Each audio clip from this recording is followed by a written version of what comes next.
প্রিয় বন্ধুরা, আসসালামু আলাইকুম। রাজনৈতিক পরিস্থিতি আমাদের দেশে সবসময় উত্তাপ থাকে, গরম থাকে, কিন্তু এখন একটু বেশি উত্তপ্ত। তো এই উত্তপ্ত সময় রাজনৈতিক দলের নেতৃবৃন্দ, রাষ্ট্রের নীতি নির্ধারণী মহল এবং যারা রাজনীতি নিয়ে রাষ্ট্র চিন্তা করে, রাজনীতির পাশা খেলে, রাজনীতির চর্চা করে, তাদের বক্তব্য উত্তপ্ত। তা আমি তো এর বাইরে না।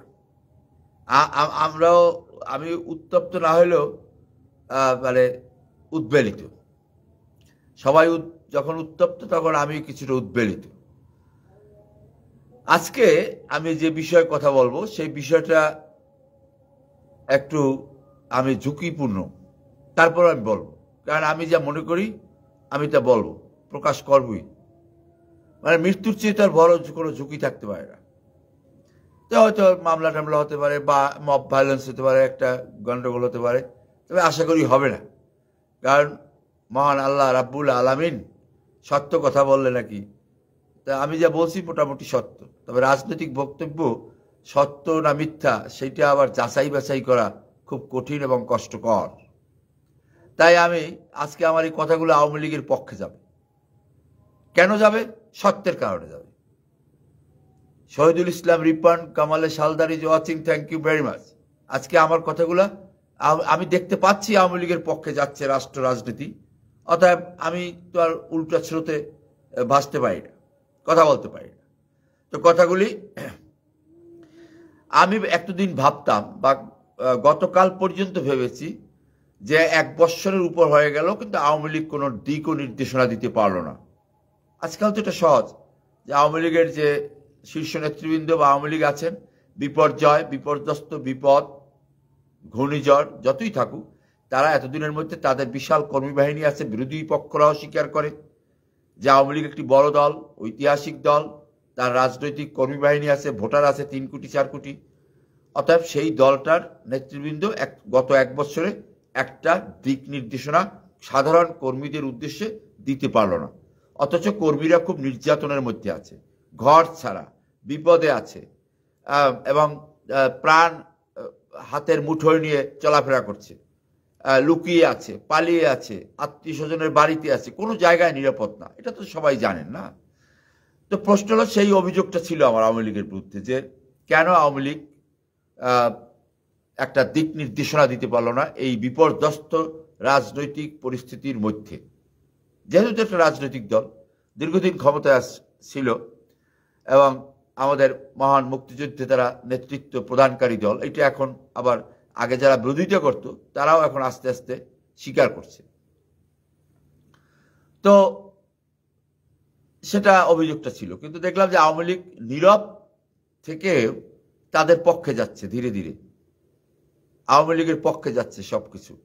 কারণ দেশের পরিস্থিতি যদি ভালো হয় সেটাও আওয়ামী লীগের পক্ষে যাবে, কারণ আওয়ামী লীগের বিশাল কর্মী বাহিনী আছে, তাই না? তাদের ভোটার আছে, সমর্থক আছে, অতএব তাদের জন্য ভালো হবে। যেহেতু তারা বিপদে আছে, নির্যাতনের শিকার, মানে নানা রকম হয়রানির মধ্যে আছে, মিথ্যা মামলা থেকে শুরু করে নানা রকম আছে। তো যদি দেশের পরিস্থিতি সুস্থ, স্বাভাবিক এবং ভালো হয় সেটা আওয়ামী লীগের পক্ষে যাবে।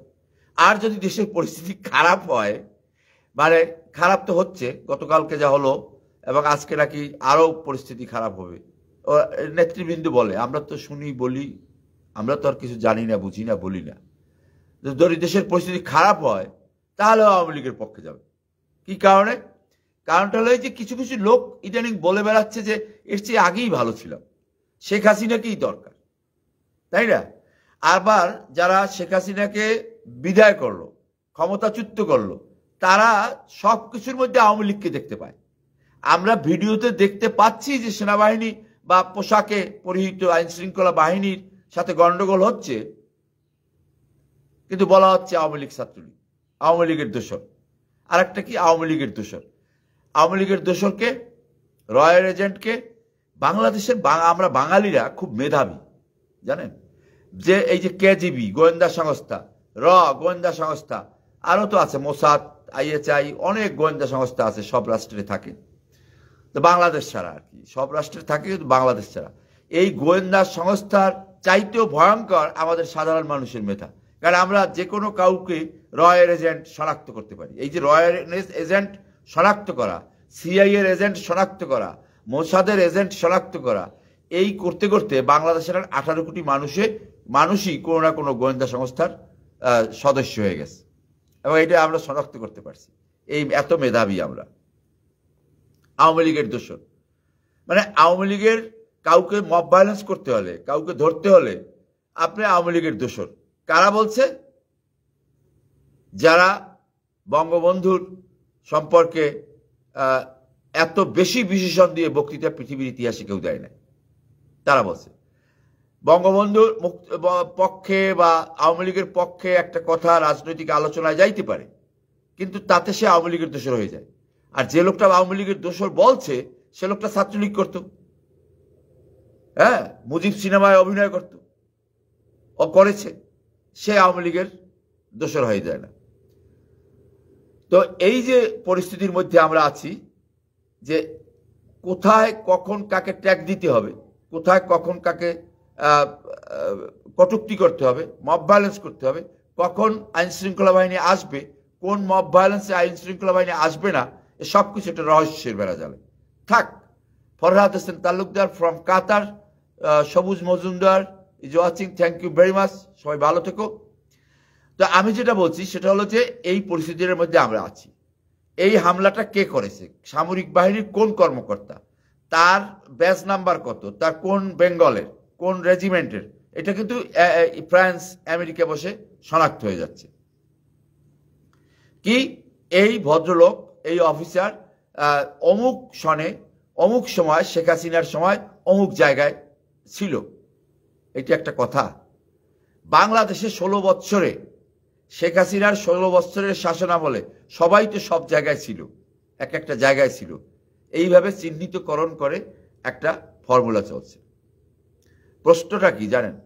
প্রশ্নটা হলো যে আওয়ামী লীগের, যেটা দিয়ে আমি শুরু করেছিলাম আমার আজকের মূল বক্তব্য, যে আপনি যদি একটা আইটেম, একজন ব্যবসায়ী বা ব্যাপারী, সে যদি মিষ্টির দোকানদার, একজন মিষ্টির দোকানদার, সে রসগোল্লা যদি গনে গুনে বিক্রি করে তাহলেও তার লাভ হবে, আর যদি সে শের কেজি হিসাবে বিক্রি করে তাহলেও তার লাভ হবে না।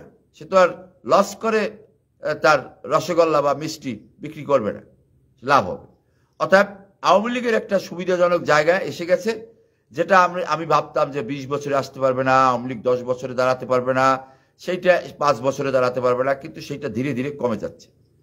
কারণ যা কিছু হচ্ছে আপনার আওয়ামী লীগকে দেখাচ্ছে, ভিডিওতে দেখতে পাচ্ছি কারা কি করছে, এটা আপনার আওয়ামী লীগ, এখানে কে ছাত্রলীগ, এখানে কে আওয়ামী লীগের দোষ। অর্থাৎ আওয়ামী লীগ ছাড়া বাংলাদেশের রাজনীতি যে অচল এবং বাংলাদেশের রাজনৈতিক আলোচনা যে হয় না, এইটা কিন্তু আওয়ামী লীগের বিরোধীরা প্রমাণ করছে বারবার, তাই না? তা আওয়ামী লীগের দোষর এখন আপনার বিরুদ্ধে গেলেই সে আওয়ামী লীগের দোষর হতে পারে, কারণ আওয়ামী লীগের লোক নাই এরকম তো নাই। বাংলাদেশের ঘরে ঘরে, গ্রামে গঞ্জে, অফিস সচিবালয় থেকে শুরু করে যে কোনো প্রতিষ্ঠানে, আইন শৃঙ্খলা বাহিনীতে আওয়ামী লীগের মতাদর্শবাদী মানুষ আছে। তো এখন আপনারা যেটা করছেন যে 1 বছর হলো আপনারা আওয়ামী লীগকে তাড়িয়েছেন, ক্ষমতায় এসেছেন, আওয়ামী লীগ কার্যক্রম নিষিদ্ধ করেছেন। আওয়ামী লীগ ঠিক আছে, আওয়ামী লীগ নিয়ে কথা বলা যাবে, কিন্তু আওয়ামী লীগের কার্যক্রম ওটা তো নেতাদের ব্যাপার, নেতারা তো দেশে কেউ নাই। তো আপনারা যেভাবে আওয়ামী লীগকে নিয়ে আলোচনা করছেন, আওয়ামী লীগের নাম বা ছাত্রলীগের নাম বিরোধী পক্ষ, মানে আওয়ামী লীগ বিরোধীরা যতবার নিচ্ছে ততবার কিন্তু আওয়ামী লীগ নিচ্ছে না। আওয়ামী লীগ তো ভয়ে নাম নিতে পারছে না, আর আওয়ামী লীগ যদি ভয় না থাকতো তাহলেও আওয়ামী লীগ এতবার নাম নিত না যতবার আপনারা নিচ্ছেন। তার মানে আওয়ামী লীগ বাংলাদেশের রাজনীতিতে কত বড় শক্তিশালী। হ্যাঁ, তার অন্যায় আচরণ আছে, অন্যায় কর্ম আছে, আওয়ামী লীগ অনেক ভুল করেছে, আওয়ামী লীগ অনেক ভুল সিদ্ধান্ত নিয়েছে, আওয়ামী লীগ অনেক লুটপাট করেছে, আওয়ামী লীগ অনেক খারাপ কাজ করেছে, খুব খারাপ আওয়ামী লীগ, এটা সত্য ধরে নিলাম, বা কিছুটা তো সত্য, তাই না? একটা সময় তো মানুষের একটু অনীহা বা অনেকদিন ক্ষমতায় থাকলে পর যে গ্ল্যামারটা, সেটা তো হারিয়ে ফেলেছিল।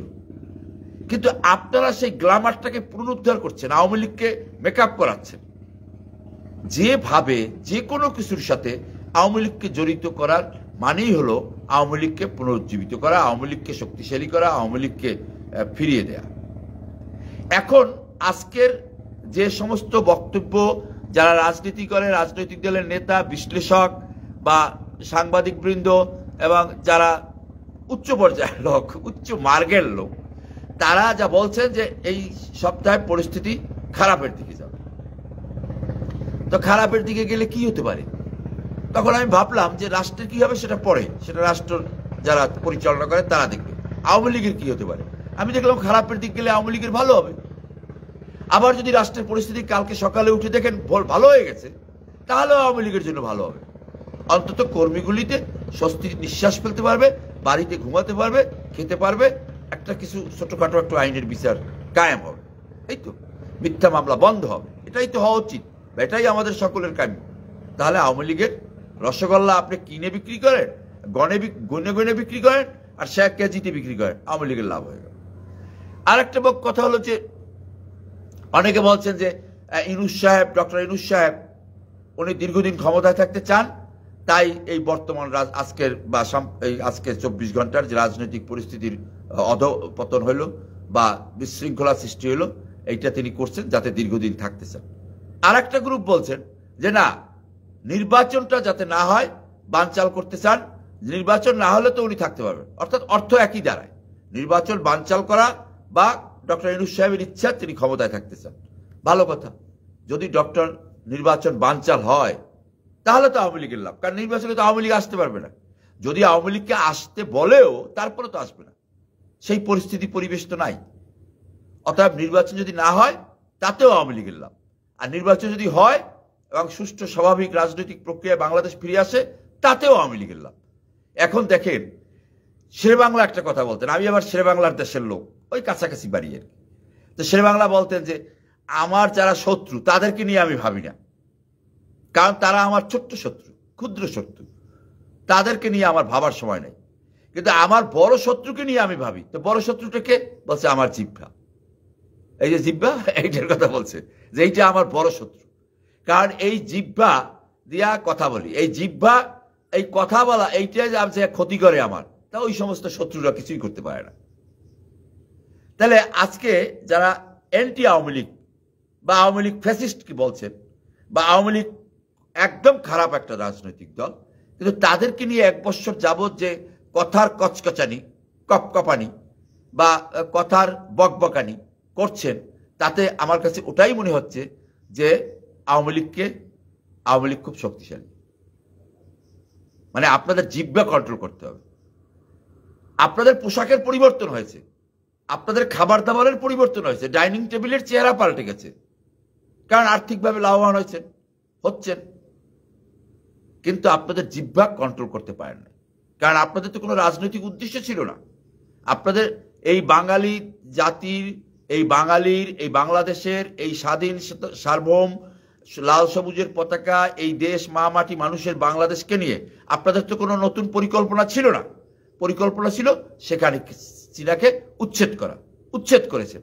তারপর আপনাদের ভাষায় যে আপনারা লুটপাট করেছেন, চাঁদাবাজি করছেন, কেউ বাধা দিচ্ছে না, মব ভায়োলেন্স করছেন, যাকে খুশি দোসর বানাচ্ছেন, যাকে খুশি বন্ধু বানাচ্ছেন, কোনো আপত্তি নাই। কিন্তু আপত্তিটা ওই জায়গায় যে আপনারা পক্ষান্তরে, প্রকারান্তরে আওয়ামী লীগের যে উপকারটা করছেন সেইটা আওয়ামী লীগের কর্মীরা করতে পারত না। এই যে দুর্যোগময় বিপর্যয় মুহূর্তে আওয়ামী লীগের যে উপকার আপনারা করছেন, সেটা আওয়ামী লীগের কর্মীদেরকে যদি মানে আপনার 50টা সাবমেরিন, আপনার ইসরায়েল, আমেরিকা, রাশিয়ার সমস্ত অস্ত্র দিতেন, তারপরে আওয়ামী লীগের কর্মীর হাতে তুলে দেওয়ার কোনো শক্তি ছিল না। কেউ তো নাই, পালিয়ে খুঁজে পাচ্ছে না, লুকিয়ে বেড়াচ্ছে। লুকোচুরি খেলার মধ্যে কি আপনি কোনো শক্তি বা সামর্থ্য, সাহস, অর্থ, সম্পদ দিলে সে গ্রহণ করতে পারবে না। কিন্তু উপকারটা আপনারা করছেন। এখন আপনারাই ভাবুন, কার ইঙ্গিতে, কোন শত্রু দেশের ইঙ্গিতে, কোন বন্ধু দেশের ইঙ্গিতে, কার ছত্রছায়ায়, কার মদদে আপনারা এটা করছেন? বুঝে করছেন না বুঝে করছেন? যদি আপনারা তো আবার অর্থ ছাড়া কাজ করেন না, আপনাদের পেমেন্ট করতে হয়। এখন সেই পেমেন্টটা অর্থের লোভের কারণে পেমেন্ট নিচ্ছেন, তারপর কাজ করছেন, কাজটা কিন্তু চলে যাচ্ছে আওয়ামী লীগের দিকে। আপনি ধরুন একটা পানির স্রোত আটকাতে চাচ্ছেন, কিন্তু সেই আটকাতে গিয়ে আপনি অপরিকল্পিতভাবে বাদ দিচ্ছেন, কিন্তু আরেকটা নতুন স্রোত সৃষ্টি হয়ে যাচ্ছে। এটাই হলো রাজনীতির নিয়ম, প্রকৃতির নিয়ম, পাশাপাশি পলিটিক্সের নিয়ম। বুঝতে পেরেছেন? আপনি আওয়ামী লীগের যে স্রোতটাকে স্তব্ধ করতে চাচ্ছেন, সেটা অপরিকল্পিত এবং অরাজনৈতিকভাবে। এই অরাজনৈতিকভাবে এবং অপরিকল্পিত যে বাদ দিতে যাচ্ছেন, তার কারণে প্রকৃতি আরেকটা স্রোতের সৃষ্টি হয়ে যাচ্ছে। রাজনীতি একটা হার্ডার দ্যান ফিজিক্স, এবং বর্তমানে বলা হয় যে কেমিস্ট্রি, অর্থাৎ খুব কঠিন সাবজেক্ট, আবার খুব সহজ। শাসকরা খুব ফুর্তি করে, এখানে ফুর্তির ব্যবস্থা আছে, এখানে কেমিস্ট্রি আছে, ফিজিক্স আছে। এখন আপনি ভেবে দেখেন আপনি কোনটা করবেন। বাংলাদেশের রাজনীতিতে যে এই মুহূর্তে এমন কোনো বিশেষজ্ঞ নাই বলতে পারবে যে এর ভবিষ্যৎ কি, আগামী সপ্তাহে কি হবে এবং কোন দিকে দেশটা যাচ্ছে। কারণ এর ভবিষ্যৎ সেই মহলের হাতে যারা এই কর্মকাণ্ডগুলি করছে, এবং মিথ্যাচার একটা শিল্প হয়ে গেছে। আমরা দেখতে পাচ্ছি যে ভিপি নূরকে কারা মারছে, আমরা দেখতে পাচ্ছি যে রিপোর্টার্স ইউনিটিতে কারা মুক্তিযোদ্ধাদের উপর হামলা করেছে, কিন্তু আপনারা বলছেন আর একটা কথা। এটা বিজ্ঞানের কল্যাণে আমরা দেখতে পাচ্ছি, কিন্তু আপনারা বলছেন আর একটা কথা। এটার নাম রাজনীতি না। তো আওয়ামী লীগ কে ফিরিয়ে আনছে, কে ফিরিয়ে আনার চেষ্টা করছে, প্রকারান্তরে আপনারা সবাই আওয়ামী লীগকে ফিরিয়ে আনতে চান, কারণ আপনারাই তো আওয়ামী লীগের দোষর। আওয়ামী লীগ যা যা করে আপনারাই তো তাই করেন। আওয়ামী লীগ লুটপাট করে আপনারাও লুটপাট করেন, আওয়ামী লীগ চাঁদাবাজি করে আপনারাও চাঁদাবাজি করেন, আওয়ামী লীগ টেম্পো স্ট্যান্ড দখল করে আপনারাও টেম্পো স্ট্যান্ড দখল করেন। ক্যারেক্টার কি? টাকার এপিট আর টাকার ওপিট। অতএব আপনারা সবাই আওয়ামী লীগের দোষর, এবং সবাই একসময় আওয়ামী লীগে ছিলেন। সে যাই বলেন, আওয়ামী লীগে ছিল না, ছাত্রলীগে ছিল না, এ ধরনের রাজনীতিবিদ এখন খুঁজে পাওয়া মুশকিল। কালকে দেখলাম ওই যে শফিউল আলম প্রধান একজন নেতা ছিলেন, তার ছেলে বক্তব্য রাখছে আওয়ামী লীগ ছাত্রলীগের বিরুদ্ধে।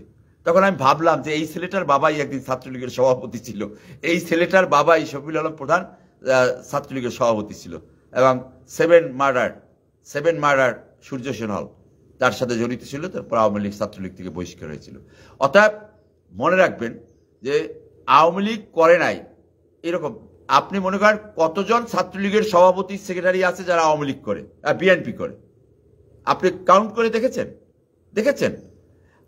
বিএনপির সবচেয়ে সফল সাধারণ সম্পাদক, যোগ্য পারফেক্ট পার্সন, তার নাম কে এম ওবায়দুর রহমান। হয়তো এই প্রজন্মের অনেকে মনেও নাই, চেনেও না, জানেও না, হতে পারে না, কিছু লোক আছে। আমি সংক্ষেপে বলি, সামা ওবায়দের বাবা, তিনি ছাত্রলীগ। অর্থাৎ ছাত্রলীগ বাংলাদেশের রাজনীতি মানে কারখানা, একটা ইন্ডাস্ট্রি, মানে শিল্প এলাকা, শিল্পাঞ্চল।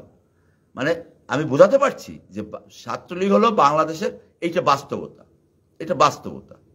আপনার শিবিরের যে এখন মানে জামাতের আমির এবং জামাতের সেক্রেটারি জেনারেল দুজনেই ছাত্রলীগ করতেন, এবং সায়েন্টিফিক সোশ্যালিজম, বৈজ্ঞানিক সমাজতন্ত্রের কায়েমের জন্য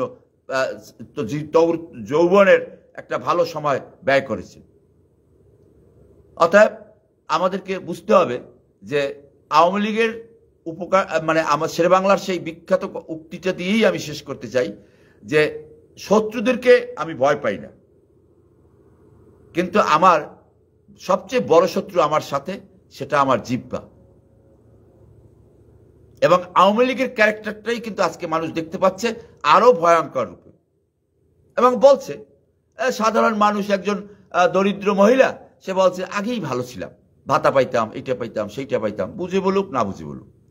আবার একজন আজকে তো দেখলাম ওই যে নুরুর সেক্রেটারি রাশেদ, সে বলছে যে আওয়ামী লীগ আমলেও আমাদেরকে সেনাবাহিনী পুলিশ মারে নাই, বা আমাদের অফিসে ঢুকে হামলা করে নাই, মানে এবং আওয়ামী লীগের ফেনা তুলছে। বুঝতে পারছেন? তো এইরকম অনেকে বলছেন এখন, যে আওয়ামী লীগ আমাকে এইটা করে নাই, অথচ এরা আমাকে এইটা করলো, আওয়ামী লীগ আমাকে এইটা করে নাই, এরা আমাকে, তাহলে আপনারা আওয়ামী লীগের স্বপ্নে বিভোর হয়ে আছে, আপনারা ছাত্রলীগের স্বপ্নে বিভোর হয়ে আছে। যেই ছেলেরা ছাত্রলীগের সভাপতি সাদ্দামের জুতা টানতো, ওই যে রংপুরের এক মেয়র বলেছেন জাতীয় পার্টির, তাদের বাবারা ছাত্রলীগ করতেন, আওয়ামী লীগ করতেন, ওয়ার্ড আওয়ামী লীগ, থানা আওয়ামী লীগ, ইউনিয়ন আওয়ামী লীগ করতেন। যেই ছাত্র ওদের অভ্যুত্থানের যারা মাস্টার মাইন্ড বলা হলো আমেরিকাতে নিয়ে, তার বাবা আওয়ামী লীগের বিএনপির সেক্রেটারি হয়েছে কয়েকদিন আগে, এক সপ্তাহ হয় নাই, সেক্রেটারি হয়েছে। তো বুঝতে হবে যে আওয়ামী লীগকে আপনি যতই, আপনারা তো আওয়ামী লীগকে নির্মূল করতে চান না, আপনারা তো আওয়ামী লীগকে সত্যিকারের ফ্যাসিস্ট বলতে চান না, আপনারা তো আওয়ামী লীগকে সত্যিকারের রাজনীতি থেকে বিচ্ছিন্ন করতে চান না, কারণ আপনারা তো ক্যারেক্টার তো আওয়ামী লীগ। তবে হ্যাঁ, এই আপনারা যদি এভাবে চলতে থাকেন তা ইনশাল্লাহ আওয়ামী লীগের একটা বড় উপকার হবে এবং এটা দরকার আছে, এবং আওয়ামী লীগ ফিরে আসবে আপনাদের কারণে ভয়ঙ্কর রূপে। তখন আবার আরেকটা খারাপ পরিস্থিতির সৃষ্টি হবে, কারণ আওয়ামী লীগ তো দেখছে, পর্যবেক্ষণ করছে, আওয়ামী লীগ শিখছে কোথায় কি হচ্ছে, কিভাবে মব ভায়োলেন্স হচ্ছে, কিভাবে ভোলার সেই ছাত্রলীগের সহসভাপতিকে বাসার সামনে লাশটা ফেলে দেওয়া হলো। তখন আবার তারা বলবে আপনারা এখন যেটা আওয়ামী লীগের বিরুদ্ধে বলছেন, এই ঠিকই এই ক্যাসেট শুধু ঘুরিয়ে দেবে। একটা আমাদের ছোট সময় একটা ক্যাসেট ছিল না, টিপ দিতাম আর একটা ফিতার ক্যাসেট বের হতো, তারপর ঘুরিয়ে দিতাম, আবার গান বাজতো, আবার গান শেষ, আবার ঘুরিয়ে দিতাম। তো এই ক্যাসেট কিন্তু বাজবে। এবং বর্তমানে একটা সুবিধা আছে, ইতিহাসের চাইতে ভয়ঙ্কর, এই যে ভিডিও ফুটেজ, এই যে ডকুমেন্টারি, 10 মিনিটের মধ্যে হামলাকারীর বাড়ি ঘর, ওয়ার্ড নাম্বার, এনআইডি কার্ড শনাক্ত করা যায়, এই যে প্রক্রিয়া, এটা কিন্তু একটা ভয়ঙ্কর রূপে ফিরতে পারে, এবং তার জন্য সেই সময়ও কিন্তু দায়ী হবেন আপনারা। অতএব সবাই শান্ত হন, ধীর স্থির হন, দেশকে নিয়ে ভাবুন, দেশের কথা ভাবুন। প্রথমে ভাবছিলাম, ডক্টর ইউনূস সাহেব একদিন একটা বক্তৃতায় বলেছিলেন প্রথম দিকে যে টাকা নাই টাকা নাই, একথা বলেন কেন? টাকা তো আছে, আমাদের বলেন বুদ্ধি নাই বুদ্ধি নাই বুদ্ধি নাই, টাকা, বুদ্ধি থাকলে টাকা আছে। কিন্তু 1 বছর পর আমি কি বলবো, আমাদের বুদ্ধিও নাই, টাকাও নাই। আপনারা নিশ্চয়ই অনেকে শুনেছেন টাকা নাই, এটা কোনো ম্যাটার না, বলেন বুদ্ধি নাই বুদ্ধি নাই, বুদ্ধি থাকলে টাকা আছে। এটা ডক্টর ইউনূস সাহেবের আমার দৃষ্টিতে আমার কাছে একটা সেরা বক্তব্য। কিন্তু 1 বছর পর আমার নিজেরই উপলব্ধি হলো যে আমাদের টাকাও নাই, বুদ্ধিও নাই। অতএব রাজনীতির প্রতিহিংসা রাজনৈতিকভাবে মোকাবেলা করেন, red flag opposite the red flag, এরকম না, ব্যাপারটা হবে রাজনৈতিকভাবে রাজনৈতিক শক্তিকে মোকাবেলা করেন। আর যদি এইভাবে আপনার শারীরিক কসরত এবং ভায়োলেন্স যদি আওয়ামী লীগ করেও থাকে, আওয়ামী লীগ পরবর্তী মানুষগুলো বা সরকারের কাছ থেকে, সেটা কি মানুষ আশা করে? তাহলে এর ইউরিয়া সার প্রয়োগ করে কি, যেমন হাইব্রিড চাষাবাদের প্রবৃদ্ধি করা হয়, ঠিক তেমনিভাবে আপনারাও কিন্তু এই ইউরিয়া সার এর মতো যে রাজনীতিটাকে হাইব্রিড করার চেষ্টা করা হচ্ছে। এবং একটা সময় আওয়ামী লীগ ফিরে আসবে না ভেবেছিলাম, কিন্তু এখন তো আপনাদের আচরণে, কাজে, কর্তব্যে মনে হচ্ছে যে আওয়ামী লীগ খুব বেশি সময় লাগবে না এবং একটা ভয়ঙ্কর আকারে ফিরে আসবে। অবশ্যই আমি আল্লাহর কাছে দোয়া করি আওয়ামী লীগ একটা শুভ, যদি ফিরে আসেই তাহলে যেন একটা শুভ বুদ্ধির উদয় হয় এবং দেশকে সমৃদ্ধশালী করতে পারে। 71-এর তাদের আওয়ামী লীগের যে সফলতা, এই দেশ সৃষ্টির সফলতা, সেইটাকে দ্বিতীয় বিপ্লবের ডাক দেবে এবং অর্থনৈতিক বিপ্লবের ডাকটা যেন আওয়ামী লীগের হাত থেকেই হয়, সেই হিসাবেই যেন আওয়ামী লীগ ফিরে আসে। আপনাদের যে কার্যক্রম কর্মকাণ্ড, এর প্রতিশোধে পরায়ণ হইয়া যেন আওয়ামী লীগ ফিরে না আসে, কায়মনো বাক্যে আমি আল্লাহর কাছে, মহান রাব্বুল আলামিন আল্লাহর কাছে দোয়া করি। ধন্যবাদ। আজকের মতো সবাইকে মাঝে মাঝে বিরক্ত করি, সেটা আমার করতেই হয়। তা আসসালামু আলাইকুম, সবাই সুস্থ থাকুন এবং ভালো থাকুন।